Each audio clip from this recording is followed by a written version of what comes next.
Accommodation show. I'm super excited today to be joined by Bryndee Barton. Bryndee is an amazing operator. The topic today is going to be all about themed accommodation. You're going to absolutely love it. I'm super excited for today. Bryndee, welcome to the show. Thank you so much for having me. I'm excited to be here. So I always like to tell people how we find these guests, and Bryndee was on one of the Facebook groups posting up some pictures of the properties that she's running, and they're absolutely extraordinary. Like, extraordinary. They really grab your eye. Thank you. You know when they talk about stopping the scroll? You stop the scroll.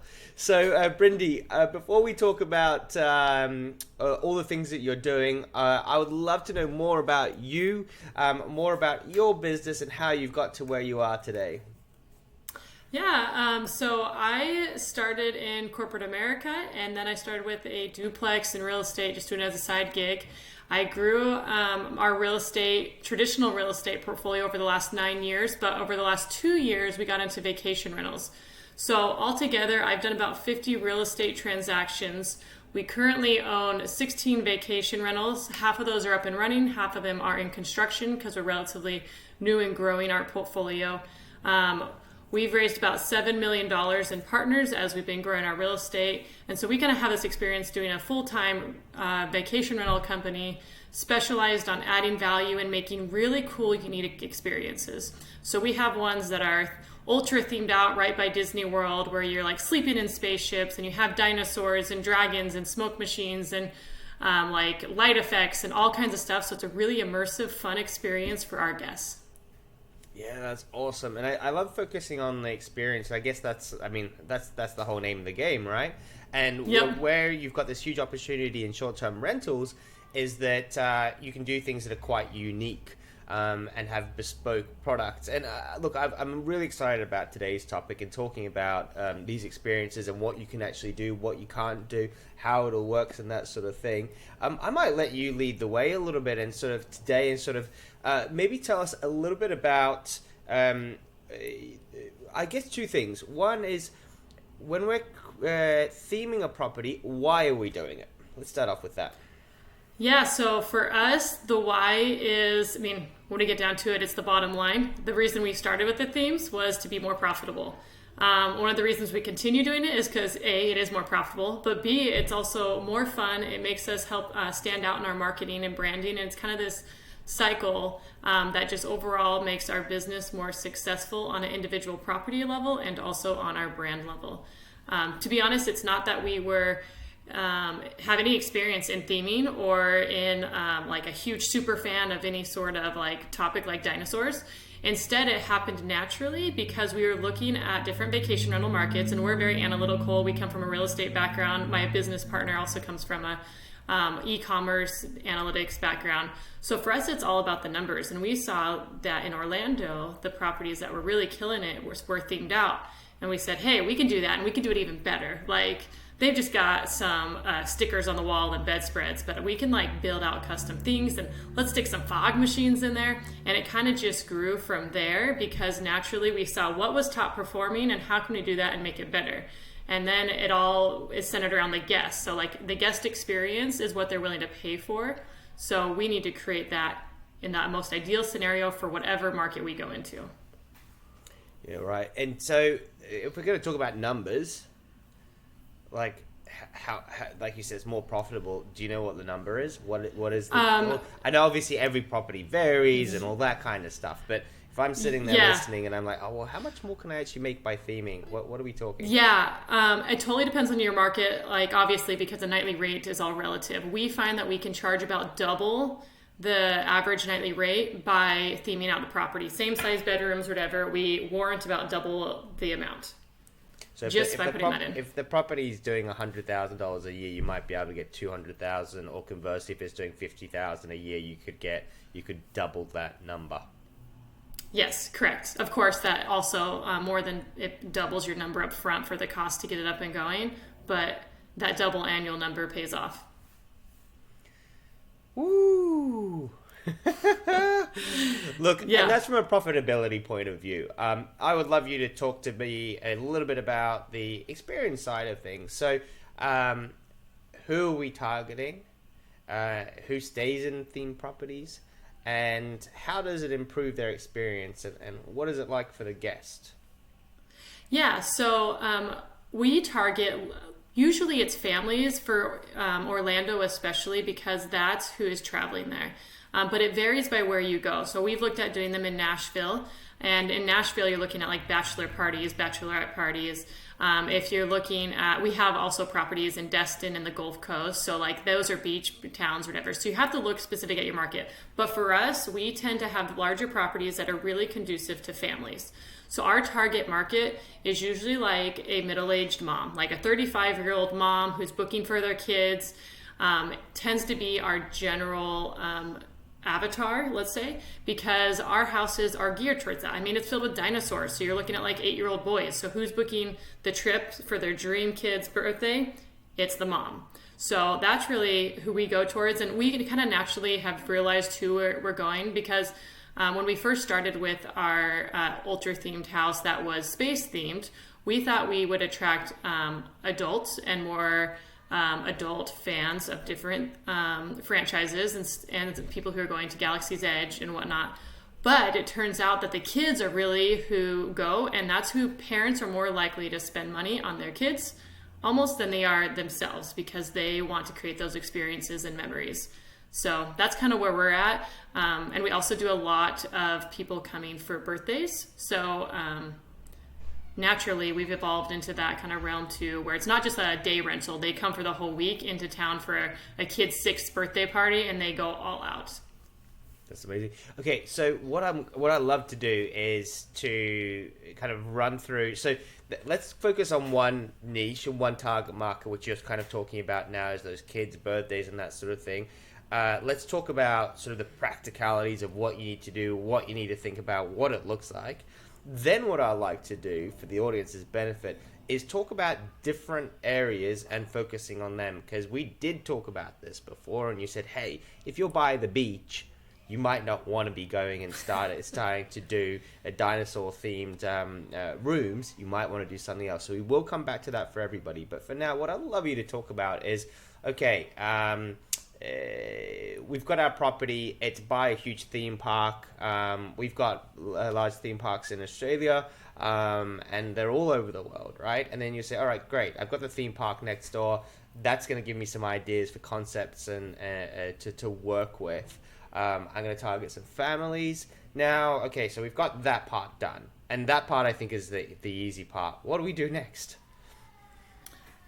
So once you decide your market and your theme, it's kind of just step by step of how do we build it out. So I came from real estate where I know how to flip houses and whatnot, but I have never built a spaceship before or hired someone to build a spaceship. So what did I do? I went to good old Google, and I started Googling like custom made spaceships and muralists, and kind of just thought of like, okay, what puzzle pieces do I need to make this dream come true and this house be what we want it? And just take it a step at a time. It's really overwhelming to think like, how do I make this house look like a theme park? But before you just jump to the end, just think, okay, what do I need? I need someone who can paint really well. Okay, I need someone who can make me custom beds, or who builds out dinosaurs? I don't know, just start calling, talking to people, Googling. It's really just having the grit to find the right people, because there's people out there that can do anything and everything. It just depends who and at what cost.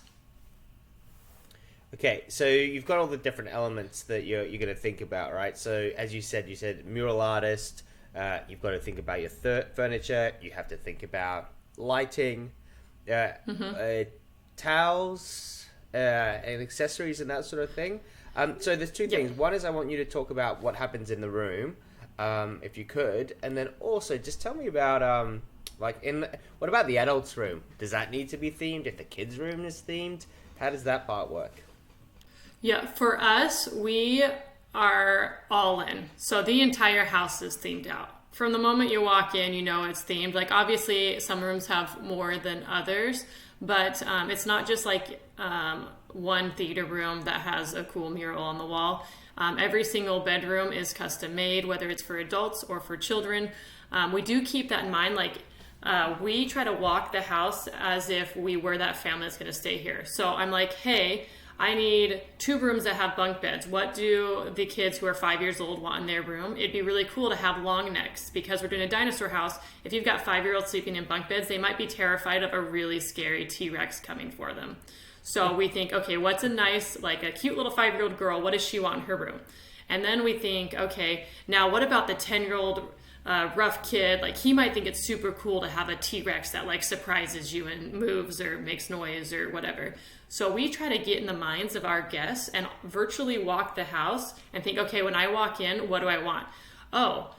For example, we'll go on the dinosaur house since we're talking about that. In our dinosaur house, when you walk in, there's actually smart sounds where it sounds like you're in a museum, because the main floor feels like you're in a dinosaur museum. And then as you go up, there's a big dinosaur that wraps the staircase, and it goes from archaeology site to bone dig into coming to life. And as you go upstairs, the full second floor is all like you went back in time to the real life dinosaurs, and you were back there with dinosaurs, and every room has a different theme of dinosaurs. So it's kind of cool, because as it tells you a story to go back in time as you're doing that. So to keep that story, we try to involve all 5 senses. We try to do light effects, we try to do different textures and feels, and we do different sounds. So the fact that you walk in, you're like, oh, it sounds like there's a museum, like the crowds and the little like voices. There's different buttons you can press that tell you about dinosaurs. There's a volcano that actually has like a humidifier fog machine. So that's how our design process is we start, once again, one step at a time. Okay, what's our theme? We're going to be dinosaurs.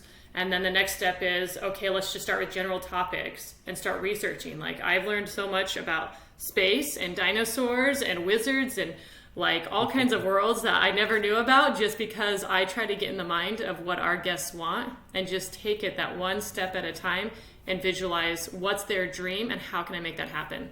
On that note too, part of our process is actually talking to people who are our target market. So we do a lot of things on social media. We have surveys, and we always are loving opinions of what kind of houses people want. But then once we have a theme picked out, not only are we doing it on social media, but I actually will call up people in real life who I know would be our target market. Like, hey, they're really big fans of dinosaurs. What would be your kid's dream room to sleep in? Or if they're really big fans of wizards and stuff, like what kind of magical elements would they want? And that's the biggest thing, is that if you're going to put this kind of investment into your property of time and money, you want to make sure you're actually creating what people want. And that's when you get the slam dunk. Yeah, wow. Like, to me, when I'm listening to this, I love it. And like, you're talking about the 5 different senses that you're targeting, and I take it you're not doing anything with taste, right? Actually, I forgot, you asked about towels and stuff like that too. So not only are we doing ultra themes, but we are very heavy emphasis on the full experience, as even like the customer service and the gift baskets and stuff.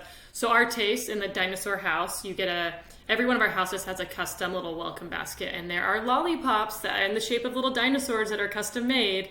So we do try to even incorporate, or chocolates on the pillows and whatnot. The little details really make it. So we try to think of it, the whole package. Like, in another little detail we have in our dinosaur house is we actually got excavation dirt from a excavation site that happens totally random. Next to our office, there is a giant warehouse that digs dinosaurs for museums and private people. So we went over there and I'm like, hey, can we sweep up your excavation bone dust and dirt? And they're like, you want to sweep our floors? Yes, we would love to. So there is authentic dinosaur dust and dirt from actual dig sites that every single guest that stays get. And it's in a cute little vial that we made a little tag for. And those details really show our guests that we care, and that it's a whole different experience when you book a home with Loma Homes. That's amazing.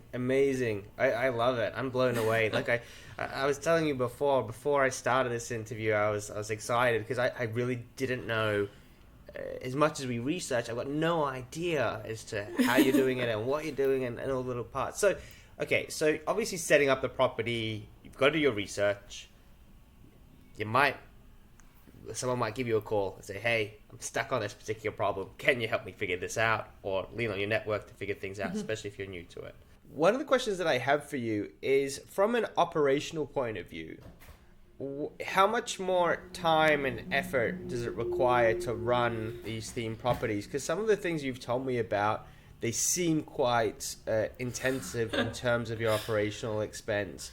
And that's something that has to be factored in when you're doing the maths and when you're doing the equations to run the places. Yeah, you're not wrong. It's a lot of work to make the properties, to maintain the properties. There's definitely some things that we learn of, like, these things are harder to do, we're not going to do them again, versus other things are easier to maintain. At the same time, we also have properties that are lesser themed.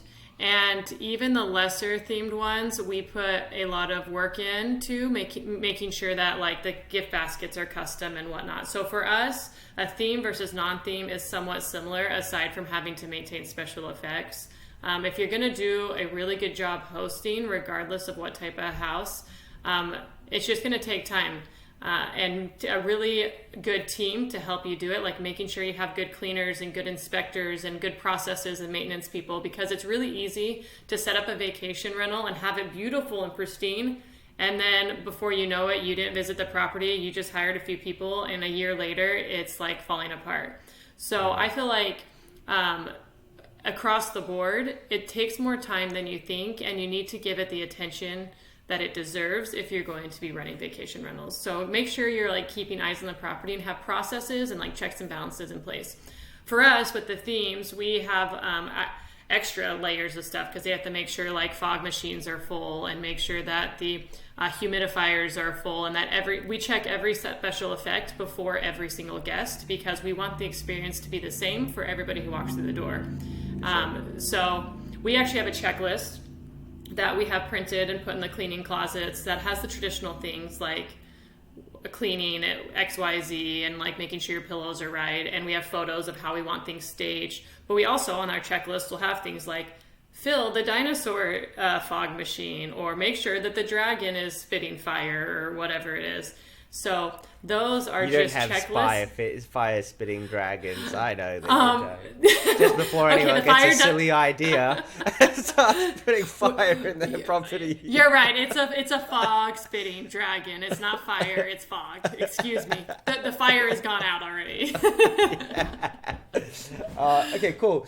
Okay, that gives me some more context, and I think that's great. And hopefully we're inspiring some people to think a little bit differently, and you can start at different scales with this sort of stuff. You don't have to go whole hog and do a really advanced setup, but you can start to think in this way and create different themes. So themes and inspiration and targeting your markets. Obviously, you've said, we're targeting a specific market. Now, a lot of people might say, well, you know what, I'm not next to a theme park, but I am in a mountain. I'm not in a mountain, I'm by the beach. Oh, I'm not by the beach, I'm in a city. What do they do next to think about this and to think about what they could do to start down this path? So I think the biggest thing, just like we talked about with your theme and how we go room by room, is getting in the shoes of your guest. So you're taking a new market. The first thing we do when we pick a new market is go travel there, because all of our properties are actually remote. So we've done 7 states between all of our different real estate, 2 states for vacation rentals. And we will travel there, talk to locals, talk to agents, talk to tourists, and see, hey, what is the main reason people travel here? What kind of experience are they looking to get? What places are the most popular? So in, obviously, Orlando, we know it's like the theme parks. If we go to Nashville is about the music scenes. It's about bachelor and bachelorette parties. Like, if you just walk the streets and go to the popular places and talk to people, you'll kind of say, like, hey, what are you guys in town for? You'll figure out why people are traveling. So if you're in the mountains and one of these mountain towns you're looking to do vacation rental, I would actually go there, go to the popular spots, talk to agents and see what they notice when people are moving and buying houses or traveling. Talk to maybe property managers and see what kind of audience and, like, avatar you're going to be looking for. It might be that a certain mountain location may attract, like, rock climbers, and it's more of like a hippie vibe. Like, for example, we did some in Joshua Tree, California. That's a national park, but those kinds of mountains are very different than the Smoky Mountains, and those are going to be different types of audience people that are going to be your guests. So you just got to go and figure out, what is it that they want? Do they want a log cabin experience? Do they want a hippie wonderland? Do they want a more country music vibe, because they're in a like music capital, is not a one shoe fits all. It's a find what they want and build it. And how do you account for seasonality? It's screaming to me that that's problematic, because if we do kind of a log cabin-y kind of feel and that sort of thing, and then summer comes, it's just not going to work anymore. Well, I assume you just wouldn't do it, because you're compromising your occupancy for the rest of the year. I think you can find themes in every market that could work year round. Of course, markets are seasonal. For example, we have beach houses in Destin and Panama City Beach. And no matter what I theme my property as, it's going to be seasonal because people travel there in the beach times. So I don't think it necessarily detracts people going there in the winter if I make mine a beach theme of some sort, like pirates or like sailors or whatever, because we still do themes, just not as much as Orlando in those locations. So I think the same could be said about log cabins. Whether someone's going in the winter or the summer, if you do a good job making it look professionally designed, it doesn't matter the season. Either way, they're in the mountains. In Nashville, no matter what, you're still in the music capital. Most places have a theme that could work year round. I maybe wouldn't put skis up. You could do like in a place that's a big ski location, you can do a mountain feel without it being exclusive to like winter sports or whatever. Yeah.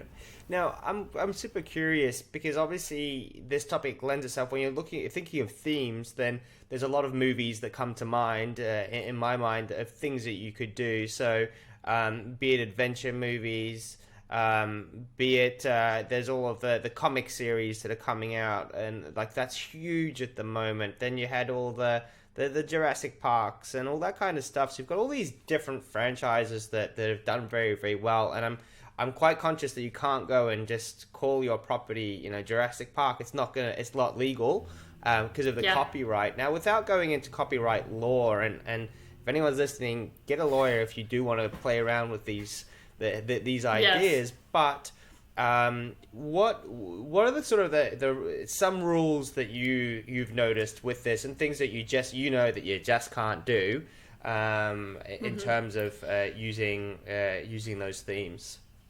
Yeah, that's a really good question, and it's very valid because there are frequent lawsuits regarding franchises, and a lot of the franchises are relatively aggressive, and you want to make sure you're doing things legally. So we have an attorney in our team that helps us, and he kind of set guidelines of what we need to do, and I would be very cautious not to infringe on different franchises. Obviously, like if you're looking at Jurassic Park versus dinosaurs, like Jurassic Park doesn't own all dinosaurs. So we could do a dinosaur themed house, but you won't find anything on our website or in the house that refers to Jurassic Park. Like we have to stay very clear away from franchises, and you do the more general themes. Like you can't go and do a Disney theme full of Mickey Mouses that you painted all over the wall. The odds are you will probably get sued.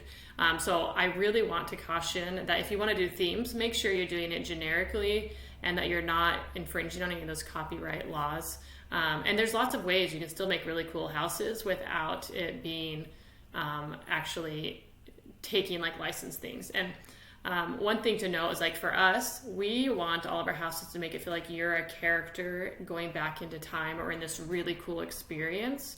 So for us, we don't really want to plaster Mickey Mouse on the walls anyways. We want it to feel like you're in a whole different world and it's more authentic.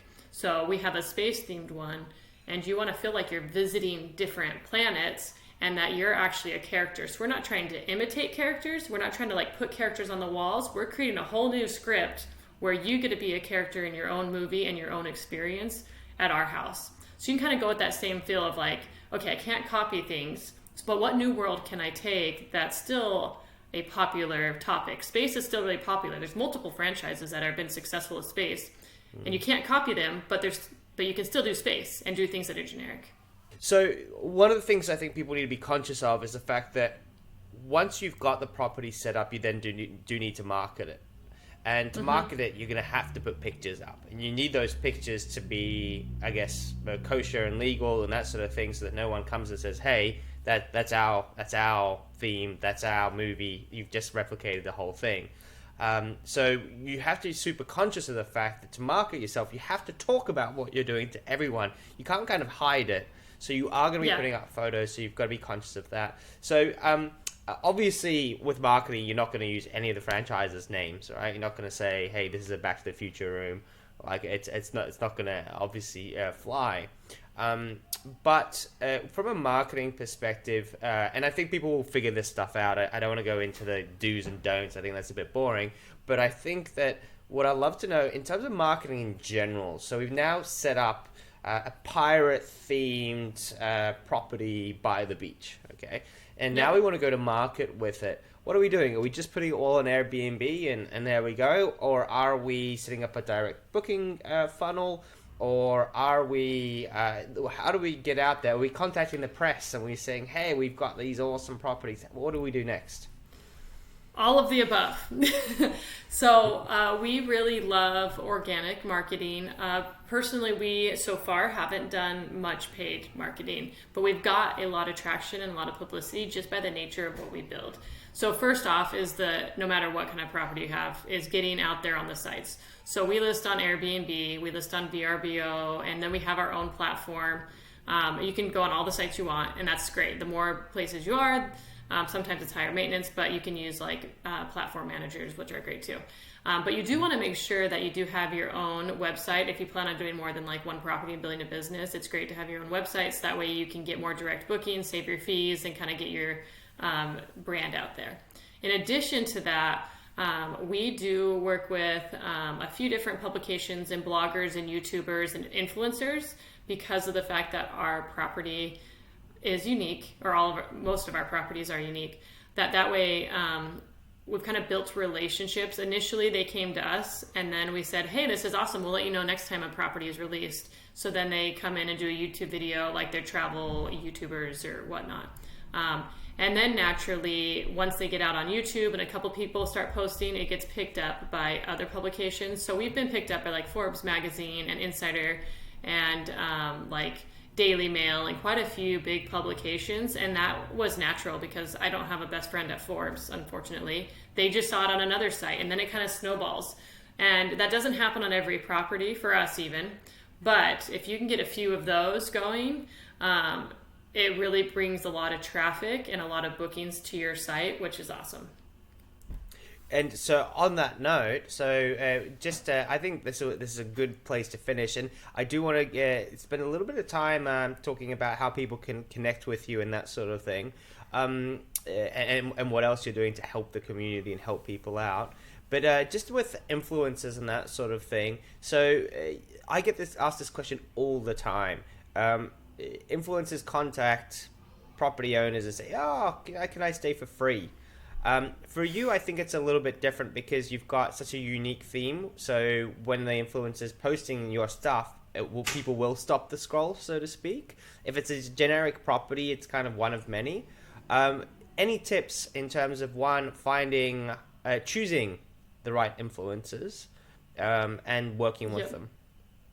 Yeah, so we do vet our influencers. The biggest thing that's obvious is to not just look at their followers, but look at their interactions. There's plenty of people who can buy all the followers they want, and then you're 100,000 followers. You click on it, it's there's 5 likes on their recent picture or whatever. So you do want to make sure the engagement is also there with the influence and the number of followers. The other thing is that create kind of a tier of what your requirements are for influencers and what they would qualify for. So for us, it's grown as our demand has grown, but we decided, okay, if an influencer has 50,000 followers, we'll give them a discount. If they have more than 300,000 followers, they get a free stay, but they still pay the cleaning fee. If they have X number of followers, we'll give them multiple days and no cleaning fee. So you kind of can tier and decide, just come up with the general criteria. And when we started, it was hey, we'll give free night if you have more than 10,000 followers, because we just want to get traction, right? So yours are going to tier up as you grow. But for us, we kind of set our criteria of what they qualify for. So when someone reaches out, then you can say, oh yeah, we'd love to partner with you. You qualify for our silver influencer plan, and you can get 1 free night in exchange for posting. You want to make sure you have deliverables too. So it's in exchange for posting on your feed, tagging us, and also posting on your stories X amount of time and whatever. So come up with some deliverables of what you expect from them and then what they get. And there definitely are times we turn people down too because it may not be beneficial for us or worth the cost. And especially on our properties that are not themed out, we haven't had a whole lot of luck on the influencers. So it's kind of still like a testing, figuring out what works and what doesn't. Yeah, and that's my gut feeling. I think that's always the feedback that I get, is that if you don't have anything unique or that's quite special, then it doesn't really go anywhere with their feeds anyway. No matter how many followers they have, it's like why would I stay there anyway? It's just another property. It has to be unique in that way. I think that the other thing that I would make a suggestion to you is that sounds like a really great lead magnet. What are the tiers for influencers, and what that little contract or that little the what you get back just as a document, people will download that and you get leads from that. So I suggest you do that because I want it. And I'm sure that my whole audience that are listening will go, oh, I really could do with that document that just tells me what the rules of engagement are. That's a good idea. Because we don't have it, and no one has it, and no one's done it. And I think it would probably take you no time at all just to kind of share what you've got. And it's not high value either, right? It's valuable. It's a good idea, but it's not expensive to you. Right. Okay. Exactly. So on that note, I know that you are an incredibly helpful person, and that's one of the reasons why you came on the show today. You're sharing all these tips and all this advice because you have a lot to impart, and you've got a lot of skills and a lot of knowledge to share. Thank you. Tell me about, I know that you've put together a course. Would love to know more about it, what it looks like, and why people should join it. Yeah, we actually are just launching a course. We launched it this last week. And it's called Loma Vacation Academy. It's all about vacation rentals, and we just walk you through step by step from the whole process. Whether you're a first-time investor or buying your 20th property, we can teach you kind of what we do from construction management to property management, how we manage our cleaners and how we optimize our bookings to get the most nightly revenue, how to pick your markets. It's literally everything start to finish. Right now, you can go to lomavacationacademy.com. And we are giving a 50% discount because we're trying to just get lots of feedback. We'd love for you to sign up. We'll give you the 50%. Just enter in promo code the Accommodation Show. And we'd love to have you as a student. Not only do you get this online course for life, you also will get into our weekly calls where it's Q&As. You can ask us anything you want. You have that face-to-face time with us. And then we have a Facebook group where you can network with other people who are growing their portfolios and continue to ask questions to us and other people. So it's a really good opportunity if you want to start or grow your vacation rental business. The other thing we offer is we do work with investors. So if you're looking to diversify without putting more work in, we always are raising different funds for projects we're working on. So feel free to reach out to me if you're interested in passively investing. Or if you want hands-on, that course is there. So go check it out at go check it out at lomavacationacademy.com. Beautiful. And look, all those links will be in the show notes at the bottom, and you'll be able to get there. And just to reiterate, there is a 50% off discount for guests, for people that have come from the Accommodation Show, which is awesome. I appreciate it. I really do, because I know that these kind of courses, they can cost $4,000, $10,000. It's really great value, and you're tapping into somebody's brain and knowledge. And the great thing with this is that even if you pick up only a few key things, you're going to make a positive return on investment very quickly. But just getting in there with someone that knows what they're doing, has done it before, and can answer a few questions is incredibly valuable. I get that feedback all the time whenever we do courses. People say, it's just great because I've been on my own. I don't know about this stuff. In 15 minutes, you've given me more knowledge than all of those other people have that are making all these free videos on YouTube and that sort of thing. Look, I'm going to wrap up there. Thank you so much. Thank you so much for sharing your time with us, sharing your experiences, giving us all some really cool ideas. And what I love about it is that it's all about the guests at the end of the day and improving their experience, which is so crucial in the work that we do. Thank you so much for having me. It was great. It was really fun to chat, and I'd love to keep in touch. And if anybody has questions, feel free to reach out to me. My email is Bryndee, Bryndee, @loma-homes.com. So keep in touch. Beautiful. All right, thanks everybody, and thanks for listening. If you like the content that we're producing, make sure you share it around, give it a like, give it a subscribe as well. That way you will be notified whenever new episodes come out. Have a fantastic rest of your evening, and I'll see you around soon.